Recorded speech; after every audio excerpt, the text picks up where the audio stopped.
So another big idea for our course is this idea of incentives. So this is going to underlie a lot of the stuff that we talk about over the course of the semester. So incentives are things that motivate us, that inspire us, things that get us to move in one direction, to prefer one thing over another thing. So the classic incentive is this stuff: money. Why do I go to work? Well, I do it for a lot of reasons. I enjoy teaching. I enjoy sharing what I know, getting to meet students. I enjoy the research that I do and studying things to understand them better. But one of the reasons I go to work is because I get paid to go to work. It's a financial incentive, right? So money is a really important financial incentive. You really can't understand much of what's going on in the economy if you aren't thinking about money as an incentive for a lot of stuff. But it is by no means the only incentive. So, I mentioned I enjoy teaching. I enjoy getting to know students. Those are things that affect me that'll factor into my decisions, but they aren't money. They don't have to do with money. There are lots of things that we care about beyond money. So if we are only thinking about money as an incentive, we're going to miss a lot of what's going on and a lot of things that really matter to people in really big ways. So it gets tricky in a course like this because we talk about things like people getting sick from pollution. Maybe there's an air pollutant that causes people to get cancer. So there may be money involved in a situation like people getting cancer because you have to pay to go to the doctor and treatments are expensive, and even if you're insured, there ends up being a lot of stuff that's paid out of pocket, and if you're not insured, it can be really expensive. But there's way more than money going on, right? Even if someone offered to pay all of your medical bills, there is no way you would sign up to get cancer, because it's affecting you and your health and your quality of life, and it's affecting your loved ones. You'll have to go through treatments that are experiences that can be very unpleasant. Those are all things beyond the money that affect someone who has something like cancer. So we're talking about how people are affected by the environment around them. Money is important to understand what's going on, but there's so much more than money, and we need to keep that in mind. Now, the term incentives refers to all these different things, and we need to keep in mind that there's a whole range of things that motivate people. But I'm going to use financial incentives as a term for when we actually do use this stuff to try to motivate people. And specifically in environmental economics, financial incentives are used to refer to when we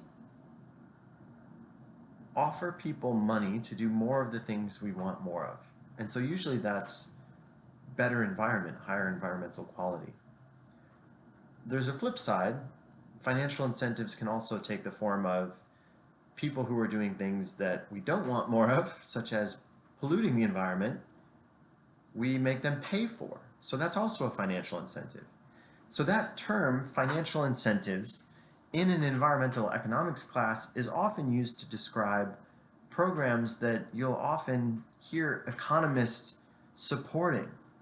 And by the end of the course, hopefully you'll have a pretty good understanding of why economists tend to take a position that financial incentives can be quite effective tools to try to get more of the stuff we want and less of the stuff we don't want. So to quickly summarize why that is, well, the traditional way to regulate, say, a factory that's polluting the air is to use command and control regulation. That's when the government, the regulators come in and they say, you cannot be releasing that pollutant in the way you are right now. Now, that regulation could be super strict and say, you need to shut down, or you need to stop using certain raw materials so that you're not releasing a certain hazardous substance. Otherwise, you have to shut down. drastic changes that cause businesses to go bankrupt, that cause people to lose jobs. Command and control regulation can be really strict like that. Now, very often it takes a different form where they say, you can't release more than a certain amount of this pollutant, right?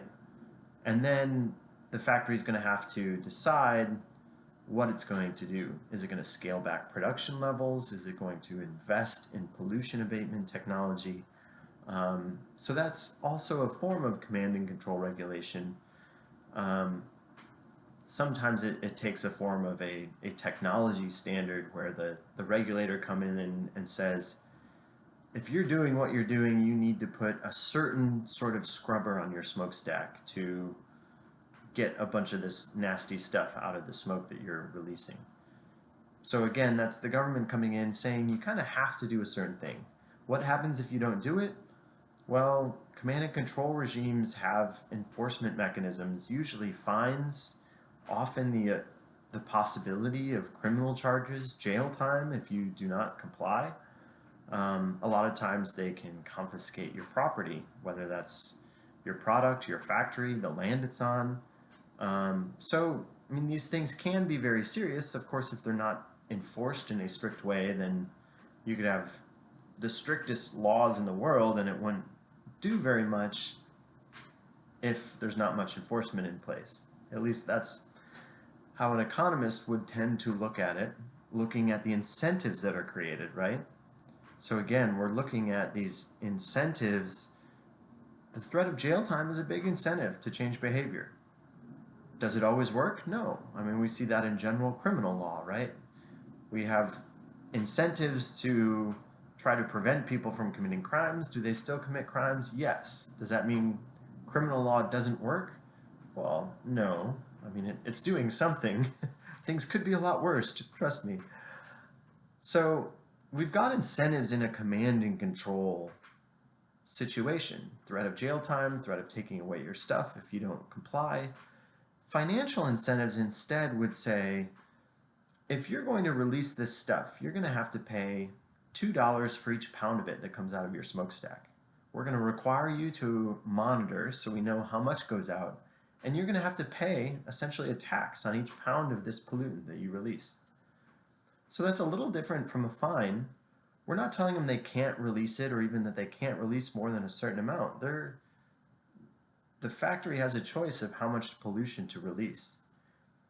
But they're going to look at the bill that comes with that release, right? And they're going to say, ooh, I'm going to scale back. I'm going to look at my options. I'm going to look at the trade-offs in front of me. It might be cheaper for me to invest in certain abatement technologies than to have to pay a big tax on the stuff that I release. Or maybe I can start using different inputs that would mean I have less of this stuff entering the system to start with. So that's a financial incentive instead of a command and control. And we'll talk in this class about why economists tend to prefer financial incentives or economic incentives as opposed to command and control regimes. But so think about incentives as a general idea, things that motivate people. We see those all around us. Economic incentives, financial incentives for our class are going to specifically refer to when we try to tax behavior we don't really like, or you can be rewarding behavior that we do like. Maybe everyone who contributes to a retirement program could get a match if we want people to save more for retirement. Or in an environmental context, maybe we want people to compost more. Well, we can offer subsidized compost bins or rain barrels if we want people gathering rain from their roofs to use for their gardens. We can offer subsidies. We can give people rewards to encourage them to do more of these things that we like. So we're not telling people they have to do stuff. We're trying to change the incentives in front of them so they choose more of what we like and less of what we don't like. I'll talk to you guys soon.